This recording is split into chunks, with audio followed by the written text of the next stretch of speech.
আজ দারুণ একটা ঘটনা ঘটেছে আমাদের সাথে, সেটা একটু শেয়ার করব। তো আমার হাজবেন্ড গেছে হচ্ছে গুলিস্তান মনে হয়, মানে এরম দূরে কোথাও। তো বললো আমি আজকে বাসায় মানে আগেই বের হয়ে যাব সকালবেলায়, তো বাসায় আজকে খাবো না। তা আমি বললাম যেহেতু বাসায় খাবা না তাহলে আমি একার জন্য আর কষ্ট করে রান্না করবো না। তা বললো ঠিক আছে, তাহলে আমি টাকা দিয়ে যাবো, তোমরা বাইরের থেকে খেয়ে এসো। তো আমি বাইরে যেতে চেয়েছিলাম কিন্তু শরীরটা একদমই ভাল লাগছিল না। তো আবার পরে ফোন করছিলাম যে তুমি খালার দিয়ে খাবার দিয়ে যাইতে বলো।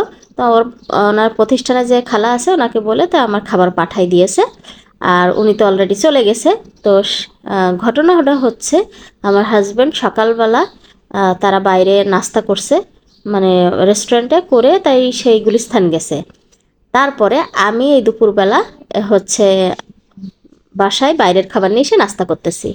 আবার আমার হাজব্যান্ডও দুপুরবেলা বাইরে এই মোরগ পোলাও খেয়েছে, বললো সবাই মিলে একসাথে গেছিলো 2-3 জন, সবাই মিলে হচ্ছে ওখানে মোরগ পোলাও খেয়েছে। আমিও বাসায় মোরগ পোলাও খেয়েছি।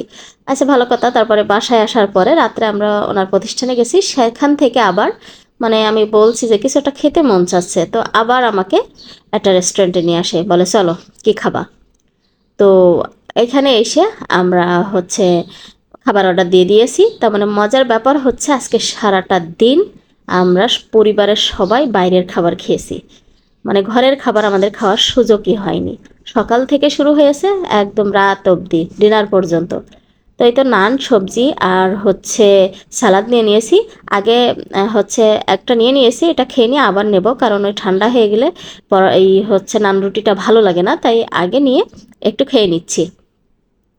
তো মাঝে মধ্যে আমাদের এরকম হয়, আজকে নতুন না, এর আগে অনেকবার হয়েছে যে সারাটা দিন বাইরের খাবার খাওয়া পড়েছে।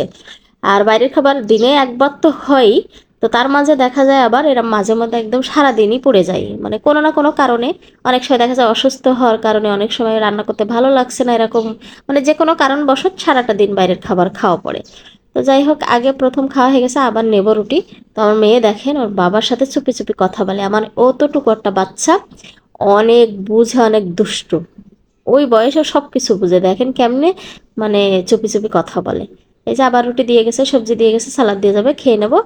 তো ওখান থেকে খাওয়া দাওয়া শেষ করে আমরা এসেছি ওর বাবার প্রতিষ্ঠানে, মানে ওর অফিসে বসে আছি। মাইয়ে তো একবার এখানে আসলে সব একাকার করে, তো দুজন দুই রকম ব্যস্ত। আমি বসেছিলাম, তো আমরা আবার কিছু ফল টল কিনে নিয়ে আসছি, তো ভাবলাম একটু বসে বসে খাই। তো এখানে পেয়ারা কেটে খাইতেছিলাম, তো সবাই মিলে পেয়ারা কেটে খাচ্ছি। এখন আবার বাইরে থেকে কি কি কিনে নিয়ে আসলাম সেটা একটু শেয়ার করব। তো অলরেডি বাসায় চলে এসেছি, আর এখানে কি কি নিয়ে আসলাম সেটা একটু শেয়ার করি। তো এইখানে হচ্ছে কলা নিয়ে আসছি, আর কলা তো মানে 12 মাস বাসায় থাকে। আর এখানে হচ্ছে এই যে সবুজ মালটাগুলো, আর সাথে পেয়ারা কিনে নিয়ে আসছি। পেয়ারা তো অলরেডি ওখান থেকে একটা খেয়ে নিয়ে আসছি। যাই হোক, আর এখানে হচ্ছে দুধ নিয়ে আসছি। তারপরে এখানে হচ্ছে হাঁসের ডিম।